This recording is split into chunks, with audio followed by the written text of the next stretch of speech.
Hello friends, movies all about এই আপনাদের স্বাগত। নেটফ্লিক্সে তাপসী পান্নুর একটা নতুন কাজ আসতে চলেছে, নাম গান্ধারী।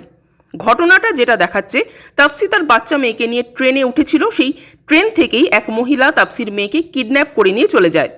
মেয়েকে বাঁচানোর জন্য ছুটে যাওয়ার সময় তাপসীর মাথায় একটা রডের বাড়ি লাগে, যাতে করে তাপসীর দৃষ্টিশক্তি হারিয়ে যায়। কিন্তু দৃষ্টিশক্তি না থাকা অবস্থাতেই তাপসী তার মেয়েকে খুঁজে বার করতে চায়।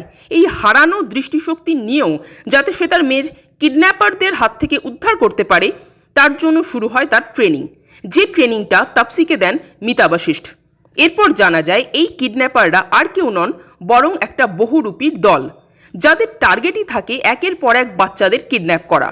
তো তাপসী কি পারবে শেষ পর্যন্ত নিজের মেয়েকে বাঁচাতে? সেটা জানতে হলে আমাদের এই কাজটা নেটফ্লিক্সের পর্দায় দেখতে হবে। এবার যদি বলি ট্রেলারটা লাগলো কেমন, ট্রেলারটা কিন্তু ভালো হয়েছে, তবে এক্সট্রা অর্ডিনারি কিছু না। এই ধরনের কাজ নেটফ্লিক্স বা প্রাইমে বহু দেখা যায়। এটা কণিকা ধিল্লোর লেখা একটা গল্প। কণিকা ধিল্লোর লেখা সব মুভি কিন্তু আমি দেখিনি। মনমার্জিয়া দেখেছিলাম, রক্ষাবন্ধন দেখেছিলাম।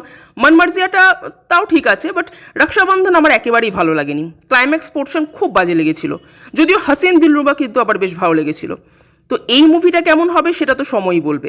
তবে তাপসীর অভিনয়টা না আমার আজকাল আর ভালো লাগে না। মানে তাপসীকে না এখন এই বাংলার মিমির মতো লাগে। মানে দুজনেই কিন্তু বেছে বেছে ভালো ভালো স্ক্রিপ্টই নির্বাচন করেন, কিন্তু প্রথম যখন তারা কাজ করতে নেমেছিল তখন কিন্তু ভালো লাগতো, মনে হতো অভিনয়টা মন দিয়ে করছে, অন্তত করার চেষ্টা করছে। কিন্তু এখন দুজনের অভিনয়ই দেখলে মনে হয় যেন হাল ছেড়ে দিয়েছে। তো তাপসীর এক্সপ্রেশন বড্ড জোর করে দেওয়া এক্সপ্রেশন মনে হয়, বিশেষ করে এটা 80 থেকে আরও বেশি চোখে পড়ছে। আর অ্যাকশন সিনগুলো ভালো, বাট টিপিক্যাল আর কি। যাই হোক, এবার দেখা যাক মুভিটা ফাইনালি কেমন হয়। তো আমার ট্রেলারটা তো মোটামুটি লাগলো। আপনাদের কেমন লেগেছে কমেন্ট করে জানাবেন। আর আমাদের ভিডিও ভালো লেগে থাকলে প্লিজ লাইক, শেয়ার ও সাবস্ক্রাইব করতে ভুলবেন না। Thank you.